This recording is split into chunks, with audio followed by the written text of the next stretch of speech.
by greeting our press and vloggers na kasama natin this afternoon. Simulan natin kay Anthony Jennings. Bumati ka muna sa ating mga kasamahan this afternoon. Good afternoon sa inyo lahat. Hello po. Yes, thank you Anthony. Joao, Constancia. Hello po sa inyo lahat. Good afternoon. Thank you Joao. Via Antonio. Hello. And paabot na lang ng ating extra microphone. Hello, good afternoon po. Thank you po sa pagsama sa amin ngayong hapong ito. Of course, Miss Vanessa Valdez. Good afternoon po. Salamat po sa pagdalo niyo ngayong araw na ito. Thank you, Miss Direct May Cruz Alviar. Hello, magandang hapon po sa inyong lahat. Madali. Thank you po sa pagpunta ninyo ngayong hapon to help us promote our movie. Richard Gutierrez. Good afternoon, everyone. Thanks for being here with us this afternoon. Angelica Panganiban. Hi! Good afternoon sa inyo lahat. Maraming salamat. At nandito kayo. Hey! Welcome! And of course, Miss Bea Alonzo. Hi! Good afternoon. Maraming salamat sa pagpunta ninyo. Excited ako sa mga tanong ninyo at excited ako pagkwentuhan natin itong bagong pelikula. Yes, excited din kaming malaman ang mga tanong ng ating mga friends and vloggers na exclusively tungkol lamang po sa pelikulang ito. Pero syempre, eto na nga, gusto lang namin malaman sa point of view ni Direct May Cruz Alviar tungkol saan po ba ang pelikulang Unbreakable. Hello. So primarily, this is a friendship movie. It's a friendship story of unconditional love between friends. Kasi di ba tayo we're used to movies na lately, we have a lot of romance films. And this film is the story of the love between friends. It's we haven't seen that in a long time, in a while.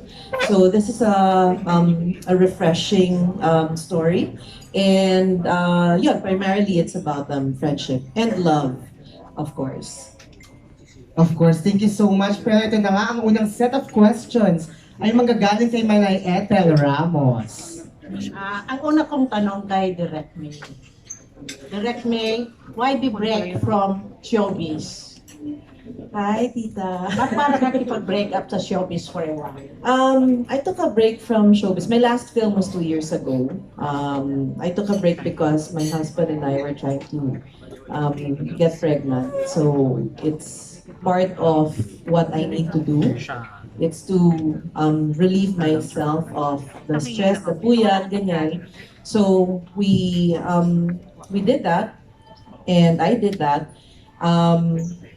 Unfortunately, hindi na kami naging successful, and that's why I'm back. Kasi we tried, after 2 years.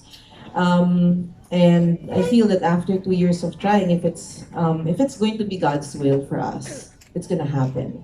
And I feel that after the hiatus, it's time to go back. I feel this is also my direction to come back and tell stories and entertain people and tell stories of inspiration and love, especially coming from my experience of pain. And yet, even if it's painful, it's still stories of hope that I can share because of my experience, our experience, my husband and I. Yun po.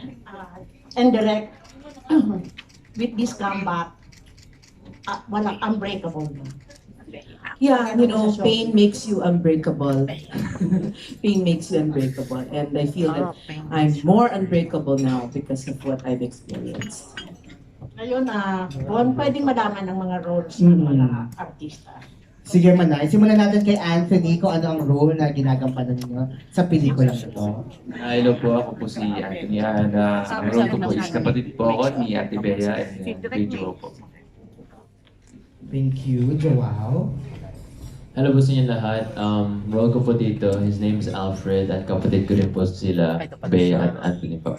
Tatay Via. Hello po, ako po si Sarah. Barkada po nila ever since college. So, medyo nasaksihan po yung roller coaster ride ng friendship nila. Thank you. Richard. Hi, ako si Justin dito sa pelikula, and yung character ni Justin is parang he's in search well, he's in search for himself, and he's in search for real love, but he also has to tackle his own demons. And dun ikot yung kwento ni Justin. Of course, Dina and Mariel, Angelica Panganiban. Ako po si Dina sa pelikulang Unbreakable. Si Dina, dependent siyang tao. Gusto niya, may lagi siyang tao sa tabi niya. Lagi siyang naghahanap ng love ng isang tao. Pleaser siya. Gusto niyang piniplease yung mga tao sa paligid niya para thinking na makukuha niya yung mga loob nila and mamahalin siya and i-welcome siya dun sa grupong yun or sa pamilya niya. So, doon niya nakilala si Mariel sa ganung klaseng pagkatao. Mariel, Bay, Alonzo. Ako po dito si Mariel. I'm the best friend of Dina. Asawa ko si Justin. We will see her grow from being an idealistic woman, alam yung go-getter, fixer, she likes fixing things, fixing people, to becoming this woman who has surpassed a lot of difficulties ng buhay. And makikita natin kung hanggang saan niya ba kayang tanggapin yung mga bagay na ibabato sa kanya ng buhay. Thank you, Manay. Bon, bago ako magtanong ng last question. Yes. May pakiusap ang isang taga-inquirer. Sino yan? Kung pwede daw, makita naman natin ang mga nasa. Yes, opo. Yung mga kapamilya natin nasa nakatayo, pwede po tayong umupo muna para makita po tayo ng mga nasa likod. May mga 100 pa po tayong press na kasama. Thank Ngayon you. gusto ko malaman, kay Bea and why do friends break up? Except na yun, sinabi nyo na dyan because of a demand. Siguro different reasons po, tita. Sometimes friends grow apart. Sometimes may factors of betrayal. Sometimes hindi na lang, they just want different things in life. So siguro po yun ang dahilan kung bakit nagkakahiwalay yung magkaibigan. But I also believe that friendship is a commitment. And if you commit to being friends with somebody, di ba kailangan mo rin panindigan yun through thick and thin. Thank you, Manay. Angelica. Tama po yun. Ang galing po nung salita.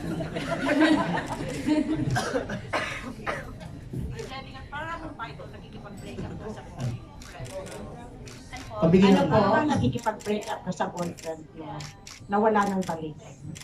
Ang magkaibigan po. Naniniwala kasi akong kaibigan pagka nagkaroon kayo ng falling apart.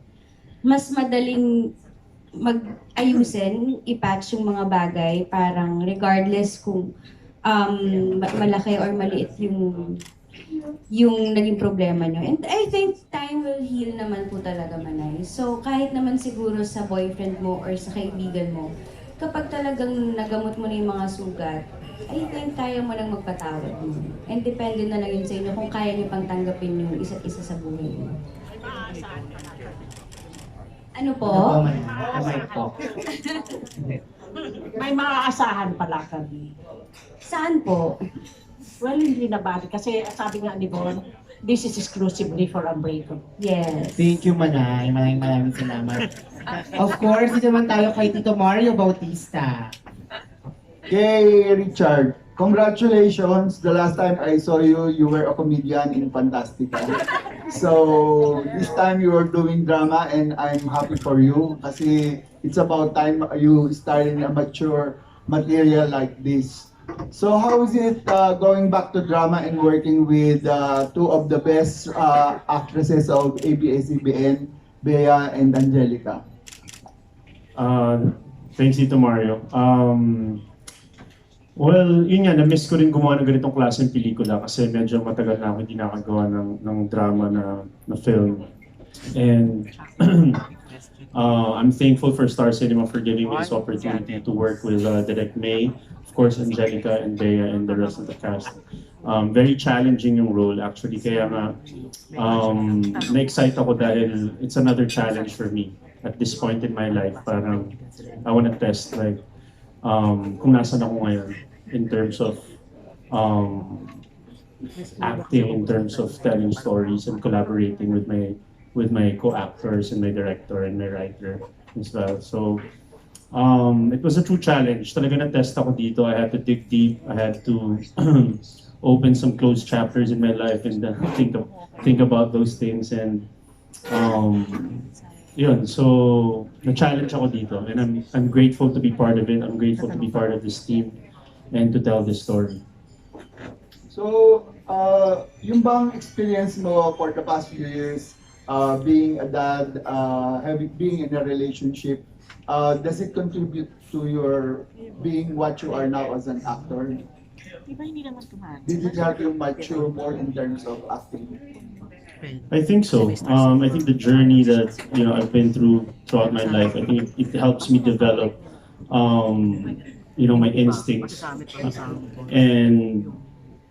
But yung character kasi ni Justin medyo malayo sa akin. In what way? Parang very immature yung way of thinking niya and yung thinking process niya and marami siyang insecurities, marami siyang demons na hindi niya kaya i-manage. Although I went through, similar things with Justin, but in the past. So I had, kaya I had to open some closed chapters in my life and think about the decisions I've made before and things like that. And how's your experience working with Bea and Angelica? It's your first time with them in a movie, right? Yeah, it was my first time working with kasama silang dalawa. Yung unang-unang araw pa lang na nag-storycon kami, talagang masaya na kagad dahil winelcome nila ako. Sa paanong paraan ba yung pag-welcome? Parang masaya silang dalawa na parang pagtitripan nila ako. Parang may private joke ng dalawa dyan. Bakit ano ba nangyari exactly? The first time you meet each other. Wala, parang very cozy ka kasi yung atmosphere dun sa... Feeling close pala kami agad. Hindi naman, pero parang, yun nga, parang ang dali nilang pakisamahan, ang dali nilang katrabaho. Magaan yung feeling sa set. Yun. So, tapos, sobrang professional, as in, akala mo parang pag hindi nag-take, parang relax lang, wala lang, pero pag take na grabe ang gagaling. So, mahusay sila, sarap katrabaho. And how about with Direct May? How is it working with her? Sarap katrabaho si Direct May. Direct, thank you. Yun nga, very light din katrabaho si Direct May. But she knows what she wants. And she challenges you to give more and to really, kumbaga, tell the story. Stay true to the character. So I like that about her. Kayo naman, Bea and Angelica, how's your experience working with Richard, who we all know came from Arrival Network before? Exciting kasi syempre noon parang ini-imagine ko lang makakatrabaho kaya siya. Parang darating kaya yung time, yung isang opportunity na makatrabaho. So pinapanood ko na siya dati sa sinihan niya. Kinuwento ko nga sa kanya.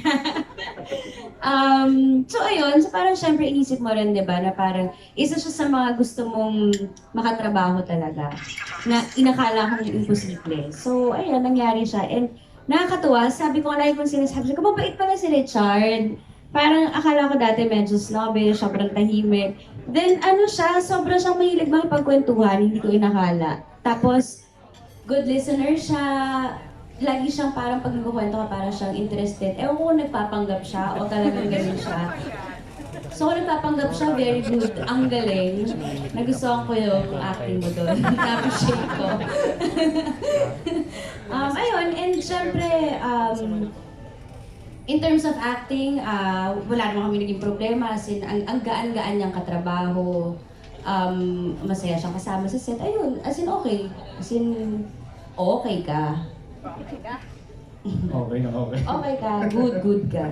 Salamat. Tama yung sinabi niya dito kasi ano siya, exciting to para sa akin dahil dati halos sabay yung team up ninyo ni Angel at team up namin ni John Lloyd sa Channel 2 and Channel 7. Tapos iniisip ko, siguro hindi ko na ito makakatrabaho. Pero dumating dun yung oras na nagkatrabaho kami. At nung umpisa, parang akala ko baka tama yung sinabi niyo, baka snobbish or baka ang social masyado ni Richard. The very refined Richard Gutierrez. Pero yun pala okay siya. Akala ko very serious, pero hindi. Ano siya talaga, ano rin siya, may humor na nakakatawa. Grabe, no? Grabe yung humor niya. Tsaka ano...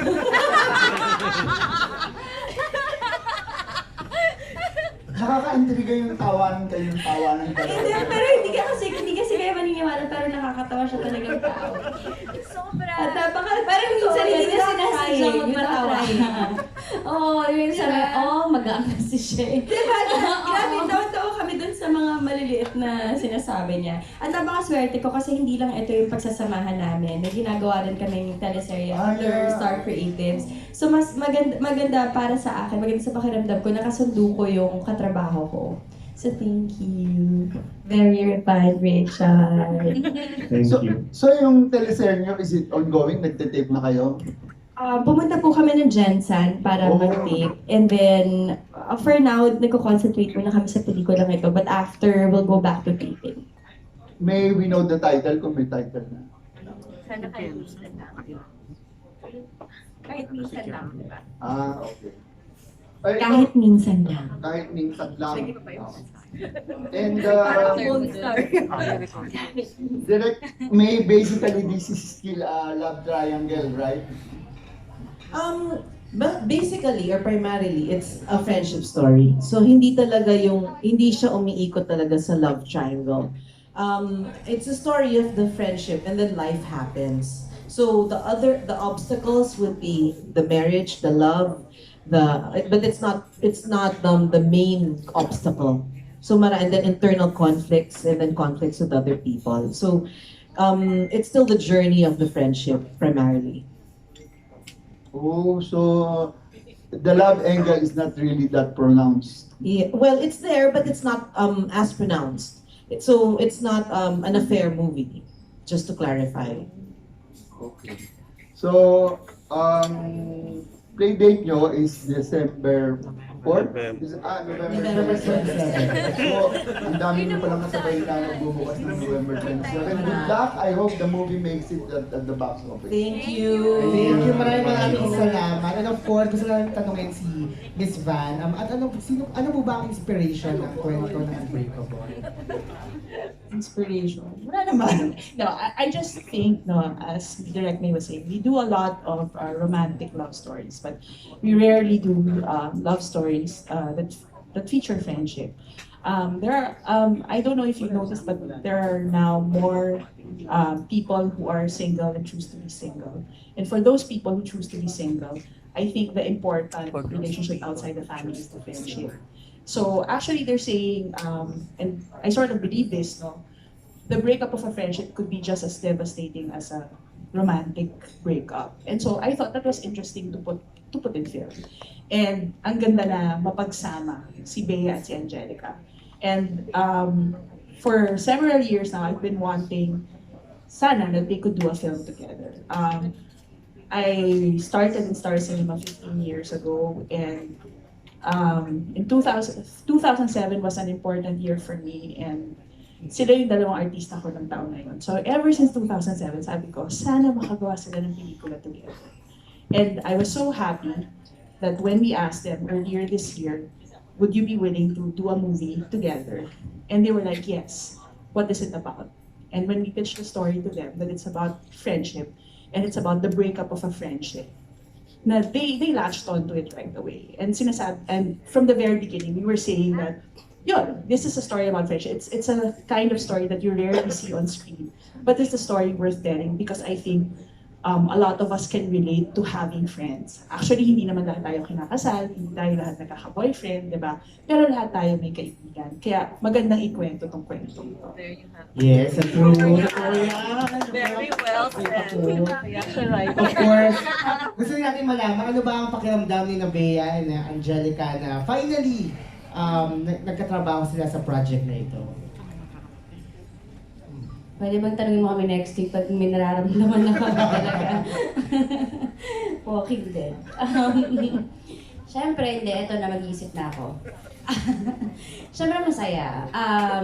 Hindi, ano to eh, pinangarap mo, di ba? Parang, isa siya sa mga pinapanood mong artista kapag may pelikula siya, gusto mo siyang makita lagi on big screen. And ano na naman yung ginawa niyang, di ba, ano namang magic yung pinakita ng babae ito sa big screen.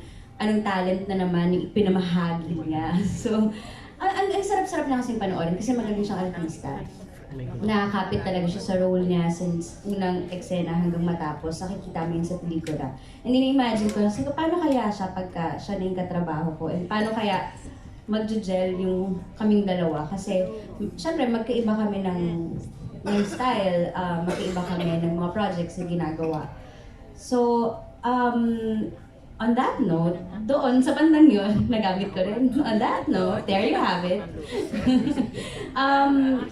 Yun yung interest ko sa trabaho na part. Pero yung sa pagkakaibigan, mas malalim siya kasi parang ang ganda ng story na tungkol siya sa pagkakaibigan and sino pa ba yung pinaka-the best na pwedeng magkwento nito kung hindi may mga pinagsamahan din and may mga pinagdaanan in the past.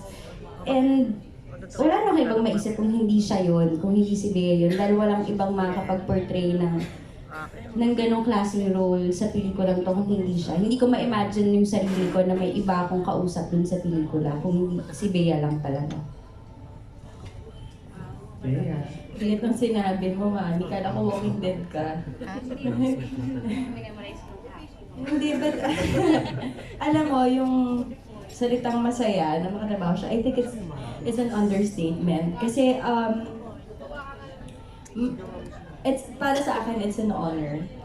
Kasi tuwing nag-i-eksena kami, yung mga ipinapakita niya, yung nakakagulat na pinapakita niya, na minsan na-intimidate pa rin ako dun sa acting niya. Iniisip ko, kasi ate ko naman nakatrabaho ka na si Angelica Panganiban. I've always wanted to work with her. I've seen most of her films. At alam mo yung tine-text kita ng mga... Nagtatextan kami dati ng movie reviews ng isa't isa. Tsaka kapag siya na yung nag-text, alam mong totoo kasi hindi siya nang-i-etchos na, oh, yung galing mo dyan or ano. So parang nagmamatter yun sa akin. And to be able to do scenes with her right now, parang naisip ko, grabe no, na-achieve din namin, nagkatrabaho din kami finally. And para sa akin, to be able to work with somebody who loves and who is very passionate about her craft is a big thing for me. Kasi, di ba, parang kapag nag-uusap kayo, parang meron kayong sariling lingwahe, nagkakaintindihan kayo na yung ano medyo nawala ka dun sa ganito, or ano may meron kaming words na nagkakaintindihan kami. Na ang sarap kasi ang dali ng trabaho. And since natakal mo yung friendship, masayang-masaya ako na umabot kami sa ganito, na pinagdaanan namin yung journey ng pagkakaibigan. And I am very excited for more. I am excited to know na paano kapag, ano mo yun, na may mga pamilya kami in the future, nag-uusap kami na Mami in the future dapat magkasabay tayo mag-buntes or ano. It's so exciting for me, and more than this being a blessing because it's a good movie, para sa akin yung pinakamalaking blessing is to rekindle my friendship with Angelica. Wow, grabe.